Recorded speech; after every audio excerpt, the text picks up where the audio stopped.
time for Wednesday's hour number 2 on Hashtag Daily K with your host, Peter Bint.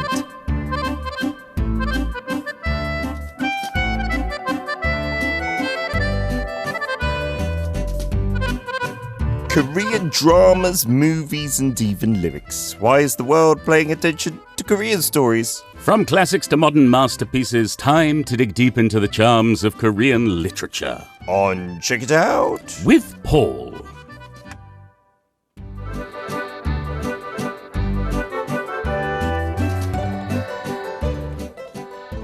That's right, Wednesday, Jump Day, Pump Day, Hump Day. Paul is in the studio. Lump Day, love that.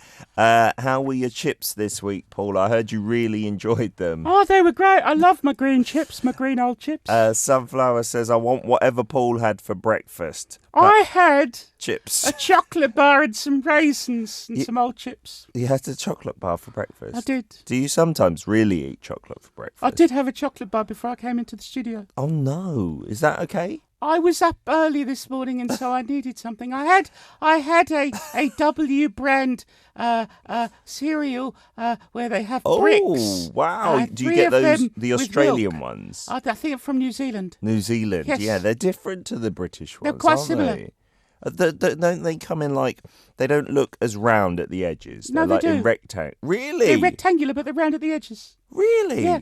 Then I need to get some New Zealand They're very ones. delicious. Because I get the Australian ones. And the wheat-like flakes in them are much bigger. Oh, no. Really? No, mine are just like the old ones. Oh, my God. Well, try the Australian ones. I don't want to try the Australian ones. I like these ones. That's what I thought. These are the only ones I can get. I was being snobby about it, but they taste better, actually. Sorry. We've digressed We somewhat. have digressed, But this cereal, I don't know about you, it was the cereal of my childhood. Me too. Yeah. Sugar on top. No me. sugar. We're not allowed sugar. Wait, so just plain with milk? Yeah. Is it okay? It's there's delicious. literally no flavour in No, those it tastes things. of wheat and milk. Yes, Yeah. that is what it love tastes like. Had that in a chocolate bar today. And some raisins. Lovely And some old raisins. chips. Well done. I love your little voice. Who is the inspiration behind that voice, Paul? It's little Peter. Little bit. Is not what I sounded like. I did have quite a high-pitched voice. When it broke, I was ever so grateful. Okay, today's book story. What are we talking about? Well, we had a bit of a weird one last week, so this week I'm going for something a little more traditional. It's a classic tale of growing up. It's called, in Little Peter's voice, Toy City. Oh, I love the title. Changnam Doshi. It's by Lee Dong-ha, translated by Chiyoung Kim. It's not as cute as the title might suggest. Oh. We get glimpses of post-war South Korea, but they're through the eyes of a boy. Okay. Who's from the countryside, who has to move to a big city and has to cope with poverty and school and bullies and more. And toys? Are there some toys? Well, he refers to where he's staying as Toy City, but that's more because it doesn't feel like a real home. Okie dokie. Tell us about the author. Lee Dong-ha, we featured him a few years ago. Back in 2021, we did a short story of his called Outside the Door. So it's our second time featuring him. He was born in Japan in 1942, moved to Korea with his family after Seoul was liberated, after Korea was liberated. He grew up in Gyeongsan, in North Gyeongsan province. Yep. Then moved to Daegu. It's not confirmed where Toy City takes place, but I think Daegu may be the inspiration for it. Interesting. Because his family was not well off. Okay. He then studied creative writing and Korean literature. He started publishing books in the mid-60s. He also worked as a lecturer at universities as well as working on magazines and newspapers. We got a few of his works in English. He's sort of been left behind in recent years, so I thought it was a good chance to pick him up again and take a look. Fantastic.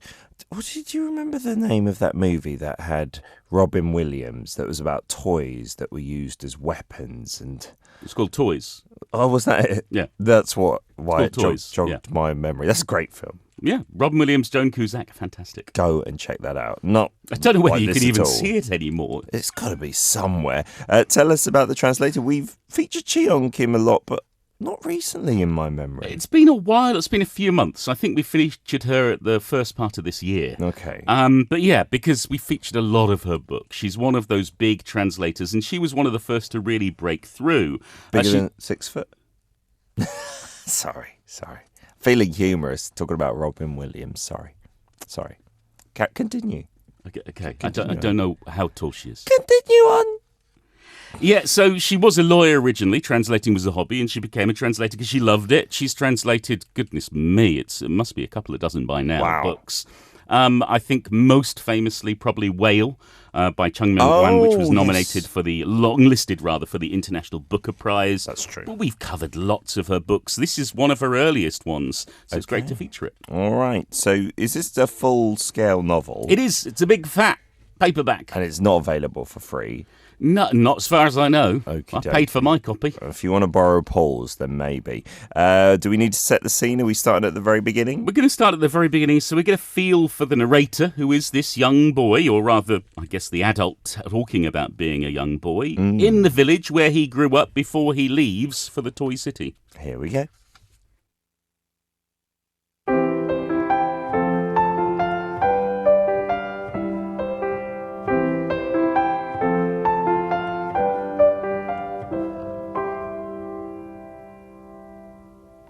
My family left our hometown when I was in the 4th grade.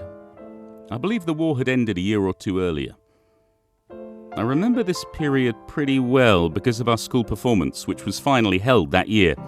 It was usually an annual event, but had been skipped for several years because of the war. At that time, the school performance, along with Sports Day, was one of the biggest events of the year, especially for a school in the country. Because of significant parental interest in the performance, it seemed to be a festival for the entire village rather than a school event. We practiced the performance diligently for a month before the curtain rose. The 4th grade had planned 3 programs: a chorus, a children's story, and a children's play. There might have been one more, a dance, in which only several girls must have been involved. I participated in the first 3 of these productions. The children's play, Donkey for Sale, into which we poured our hearts and souls, was in our Korean textbook. If my memory serves me right, it was chapter 8. During rehearsals, we would burst out laughing at the foolishness of the father and son on their way to sell the donkey. That effectively ruined the rehearsal. The kids, nervous until then, would unleash their laughter at the same time. The kids playing the foolish father and son would lose control, and even the kids disguised as the donkey would roll around in their brown blanket, laughing and laughing. Teacher was the only person who never cracked a smile. A gangly man nicknamed Long-Headed Locust. He would stand quietly looking out the window until the hurricane of laughter subsided. At these moments, he looked as tall as a tree. One by one, the kids would stop laughing and look beyond Long-Headed Locust's shoulder. We would rediscover the bright summer sky and fields and fidget.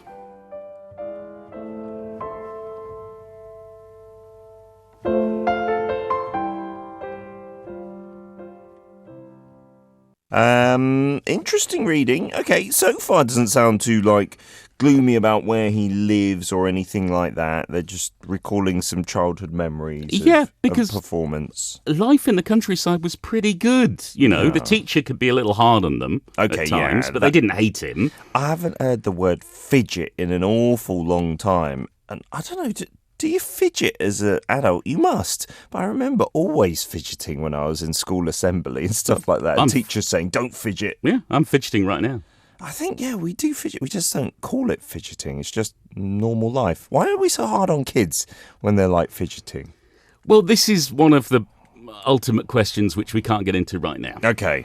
All right. So, anyway, they're kids. And life is having good. Fun. Yeah, the teacher's like, oh, you shouldn't be laughing when you're rehearsing your performance because the audience don't want to see you laughing, blah, blah, blah, blah, blah. And the narrator, he's got a big responsibility. He's going to be the one to tell the children's story for the performance. He has to practice in front of an empty classroom. Wow. So he has to work hard, but he's happy where he is. Okay. But that all disappears pretty much in an instant when he and his family have to move. And so this is before they move? Yeah, this is before they move. It's in the countryside. Okay. And so we never get the exact reason why. We just know in the past there's been issues with his uncle. Like people have been looking for his uncle and they beat up his father. Oh, dear. And they've got to pack up, and it feels like they're not leaving on good terms. Uh-huh. So this is after the Korean War, and there was lots of things about if you had connections to the North or to the Communist Party, even if they weren't actually that direct, you could be in trouble. Oh, wow. So this is not necessarily autobiographical, but I maybe think inspired. there's got to be some parts of it, maybe. Not all of it is going to be true, but certainly inspired by his childhood. And so they pack up and they move to a slum. And they end up in Toy City. They've got a tiny room. They can hear exactly what the neighbours are doing at all times. The water pump is right next to the sewer, so when they cook their rice, it turns yellow because of the dirty water. Oh, dear. And on the first night, because he gets stomach cramps after eating the rice, he has to go to the toilet. But because it's a slum, nobody has their own toilet. They have these public buildings where you have to go, and they're pitch black at night. Oh, dear, that sounds scary. Yeah, and so the first time he goes with his father, it's okay. But then he has to go by himself. And so it's that terror and embarrassment of being a young kid having to do this. And school is not like school in the countryside. The classes are packed. Like there's 2 classes in one room, like over 100 kids. Wow. And the kids are rougher, and he gets beaten up on his first day because he's from out of town. That's lovely. The only friend he has at first is another outcast who's a refugee from Seoul named Taegil, who always gets made fun of and gets beaten up on a daily basis. Okay, so it's not Seoul then. No, it's not. That's why I think it's Taegil. And so his father is trying to find a way to make money. And his father has this brilliant idea. He's going to make buns, red bean buns, and sell them on the street. Oh, okay, that's a good idea. Except lots of people do that. Oh, already. And except he's never done it before. He's just worked the land. And when he makes the batter for the buns, the batter is bitter. And so they end up with lots of buns they have to eat for dinner by themselves because all they have is the leftovers. They're not making a lot of money. And so we hear about the other neighbours. We hear about the school. We hear about the failures of his family. And then I thought this particular chapter, a chapter called Blanket, would be suitable for this time of year, as we're in the suffocating heat of August. Lovely. We get to experience what it's like on a summer night as a kid in the middle of Toy City when you're trying to find a cooler place to sleep. Well, it doesn't sound like the bright lights of the city and all that jazz at all. There weren't any bright lights of the city. This is just after the Korean War. Okie dokie. All right, we're going to get the real city landscape, I suppose. Maybe they can go back to the countryside by the end of the story. Let's find out. Here's our second excerpt.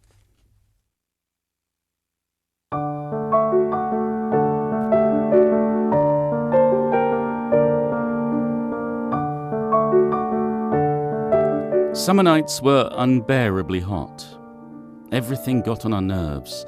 Our stuffy box-like room, the burning coals taken out to the narrow alleys for cooking, the stagnant, rotting smell of sewage, the swarm of mosquitoes that went wild as soon as the sun went down. During summer nights, living itself was annoying. Sister and I often went out to the street to sleep. At least it was ventilated there. We felt so expansive, lying on top of our wood cart, a dyed army blanket pulled up to our chins. The dark sky was boundlessly wide and soft.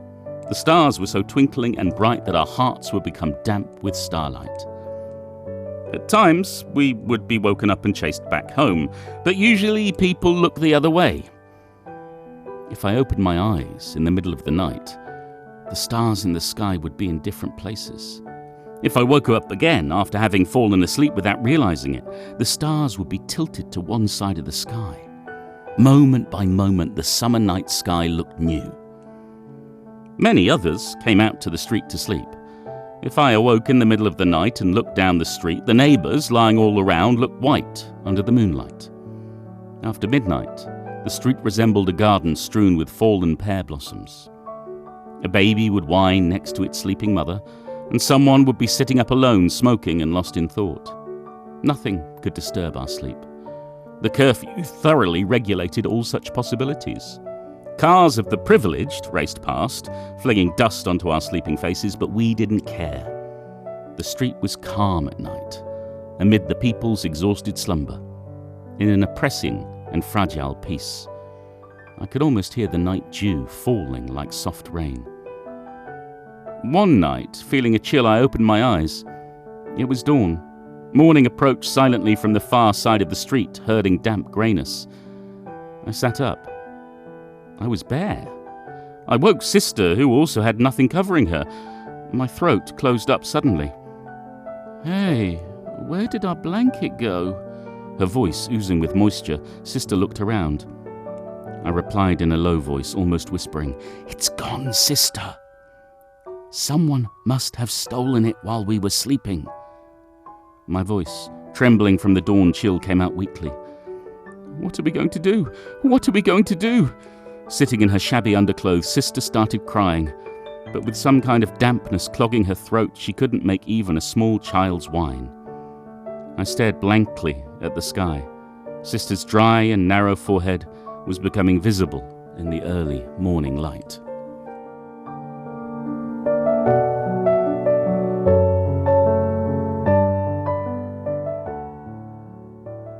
It kind of sounded nice and like almost kind of romantic, sleeping under the stars and seeing how they changed, making the most of it, being a bit positive about their situation. Yeah, until someone steals your blanket. Yeah, and then you're cold in the dawn chill. That doesn't sound good. And they seem really worried as well. So I'm assuming, yeah, they want to keep hold of what little they have. Exactly. But in Toy City, life is tough and rough and difficult to survive in. People steal the blankets of small children. Look, Peter, I think we all like to believe that everybody has our best interests at heart. But when you're all starving, when you're all looking for the next item of clothing or the next bite of bread or rice, you're willing to do pretty much anything. Yeah, Paul Matthews is. We found that out. So who took he took my script. He took my song list. I don't know what song's coming up next now. I am in a big mess. Do we find out? Do they investigate? Do they try and find it? It's no use. They've got no idea. We never find out. It's just another of the hardships that these kids have to endure. And it's another sense of trust that gets broken. I think back in the countryside, everybody doesn't lock their doors, leave their doors open, everybody shares everything, everybody's fine. Even to this day in some parts, right? Yeah, I was speaking the other day with a friend about is it the Shigol Inshim? Like the generosity of the countryside. Yeah, there is a different feel and vibe, isn't there? But it's not the same here in Toy City. Yeah.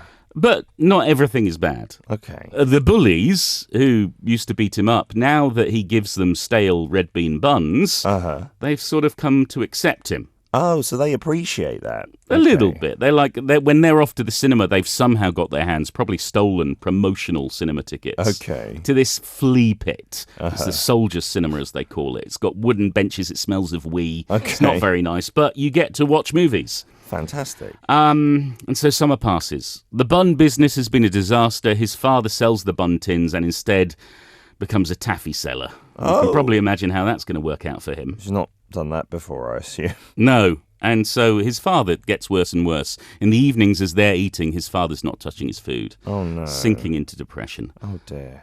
And then the rascals, these bullies, they get expelled for something they've done. Okay. And his parents are convinced by one of their friends that the best thing for him, because he's not going to do well at school anyway, what's the point of him staying? Why don't you send him to some family with a shop and apprentice him? Okay, make him work there, and he'll become a market seller, and that's fine. Okay. So he gets sent off. He stops going to school. Yeah. And on that first day, he sort of gets there and he feels completely out of place.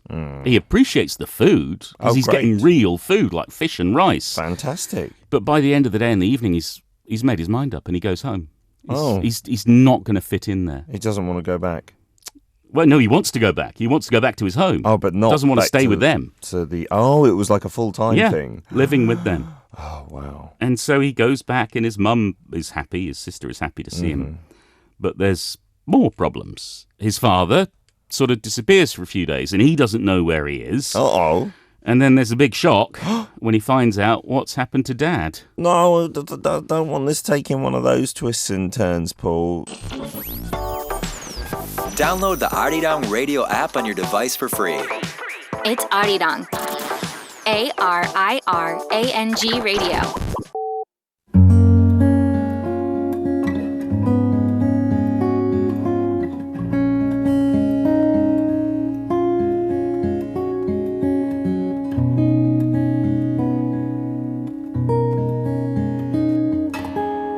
Father was in jail.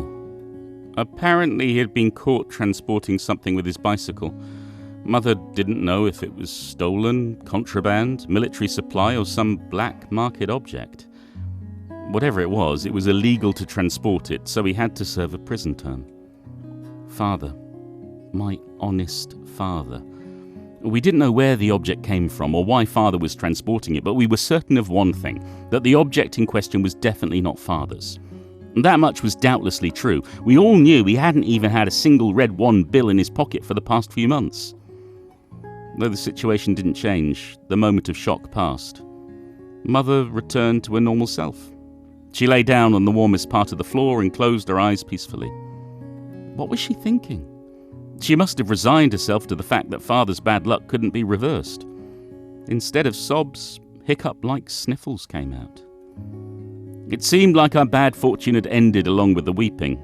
I thought that this might only be a bad dream. I thought I could see Father coming home on his rickety bicycle.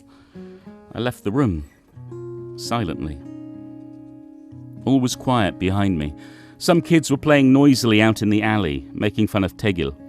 I stood there dumbly like a groggy child just woken up from a nap and listened to their chorus. Soul kid, onion bit, tasty whale meat. Why'd you come across the Han River? He came to eat. Whale meat, onion bit.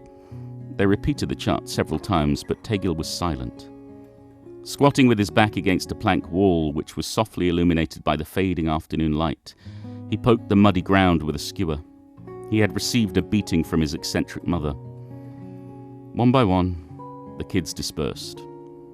I slowly walked through the alley to the big road, but I had no place to go this late. I stopped and looked up and down the street. The dirt road was covered in thick dust.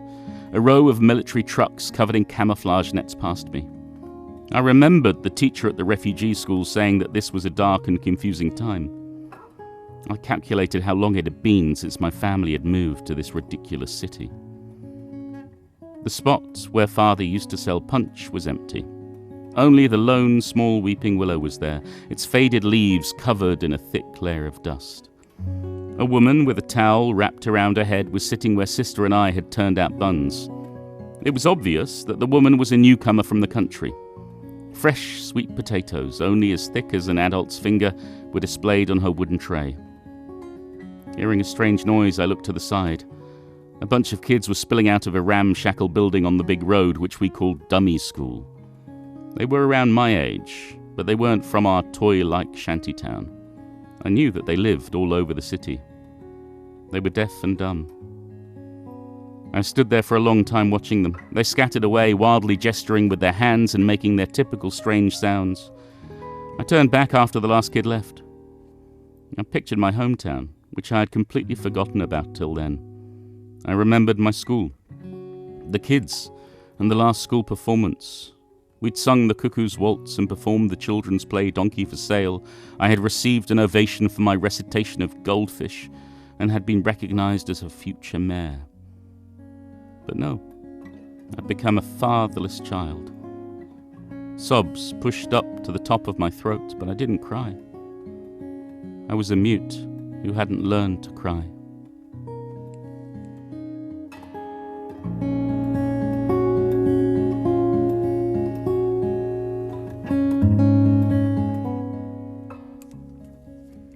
Is that the end? No. Oh, good. No, we're only a third in. It's going to get much more hopeful. Yeah, well, in places. Okay. This is the story of a boy growing up. There's going to be good times and bad times. There's going to be hardships. There's going to be successes and failures. Of course. The book split into 3 parts, and I thought I'd just give you this first part. Okay. To whet your appetite, as it were. So what are the second and third parts about? I'm not going to tell you. Just vaguely. It's a story of a boy Okay. growing up in Toy City. Okay, just continuously growing up there. Yep. I hope Father gets released. So that's not as bad as I thought. I thought maybe Father was dead, but he's not dead. No. He's just in prison. But he is in prison. Like, they take that seriously at that time. Of course, they take it seriously now. Transporting contraband or whatever it may have been. Yeah, and it's a great book, and it's a great story sort of describing what it was like to grow up in those times. It was really hard times living in one of those slums. Post-war. At least they had schools, I suppose, but those must have been, like the Wild Wild West with all the bullies and not having teachers, I suppose, take care of you or whatnot. When was this written? This was written in 1982. Okay. So it's we're talking 40 years ago. It was translated in 2007, published back then, and that was before really Korean literature became a big craze. Of course. Before Please Look After My Mother. Mm-hmm. And because I know our listeners have read books by Chi Young Kim, I wanted to bring this one up to sort of go, don't sleep on it. Okay. That everyone's reading the ones that are released this month or last month or last year, but there are plenty of really good books that came out a decade or 2 decades ago. Yeah, I mean, I think many people know you should read the classics, like we're always told that. Well, no, not necessarily. Some of them are terrible. Okay, but... Can't stand Charles Dickens. But a lot of books just get lost, after a decade or two or something like that. And I was thinking about this the other day, not just with books, but with movies and songs and TV series.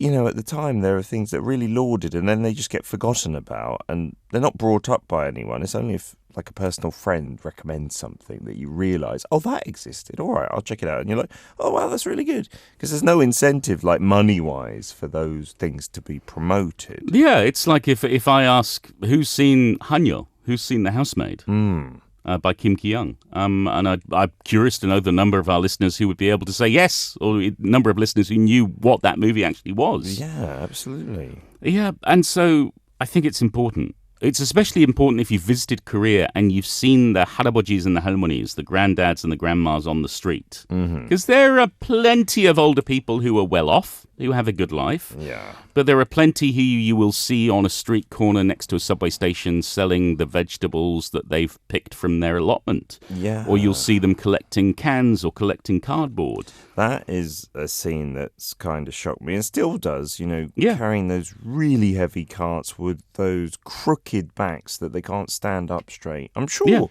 there must be grandmas and grandpas like that with those kind of backs in the UK. There must be, but you see them way more often here, like scrounging around for a living or something like that. Yeah, and if you do your calculations right, and if you look at their age, they're this kid in this book. They're the kids who were born just before, during, or just after the Korean War. Wow. They were the kids who maybe grew up in slums, and some of them succeeded in making it big, or maybe, their family succeeded and they got out, but some of them didn't, or some of them fell back down the ladder below the poverty line.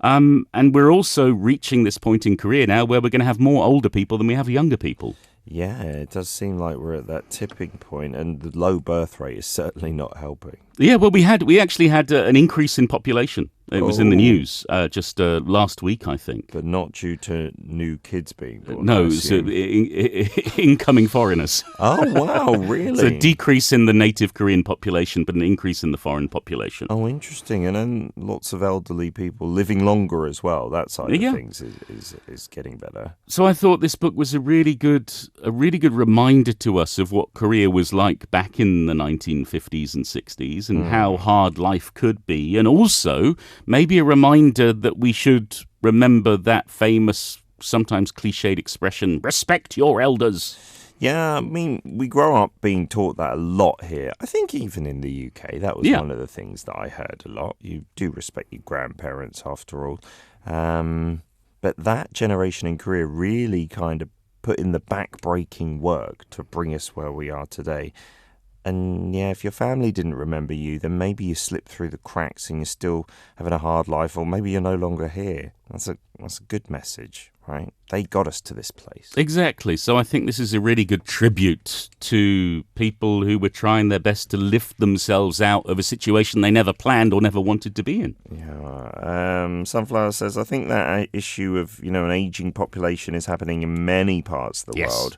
More elderly people, less young people. Yeah, I think Korea is just an example of it being, scaled up and magnified because the birth rate is so low.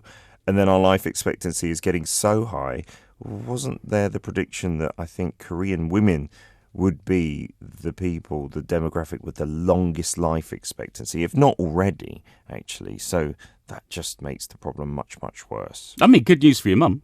That is true. And my wife, who will maybe outlive me by decades. And for Ellie. Sorry, Gio. There you go. Yes, sorry. Korean men, there is a big discrepancy there if you look at that. Also, about slums that we have touched upon a couple of times, I think, in our stories. Yet some of you saying, I think Paul only chooses depressing stories. I don't only choose depressing stories. We do have some hopeful ones, some fantastical ones, some sci-fi ones as well. Can I just say, I've been doing this 4 years. Yeah. I've covered a lot of books. A big range. But the reason why there are perhaps a lot of stories like this is because of that time in Korea, when a lot of people weren't well off. We've got to remember this was one of the worst or least developed countries in the world. Yeah, and you write about what you know. Whether it's drama or murder mystery or thriller or science fiction, you're actually writing about yourself and your situation. Yeah, in some way, shape or form, right? Your one-line review for this, Paul. A very readable exploration of life after the Korean War and how poor kids struggled to survive. Onion bit. I'm going to call you that next time. Next week's book, Paul. It's Ginkgo Love by Kim Ha-ki. It's a novella. It's translated by Son Suk-ju and Catherine Rose Torres. It's one of those bilingual books, so if you can get your hands on it, let us know what you think. Thank you as ever for your wonderful readings today, Paul. Thanks to everyone. Thanks to LTI Korea for their help with copyright permission. As always, thanks to Lee Dong-ha for his fascinating story and Chi-young Kim for excellent translation. I'll be back next Wednesday with another book. Have a lovely week. I'm going to go and eat those green old chips now.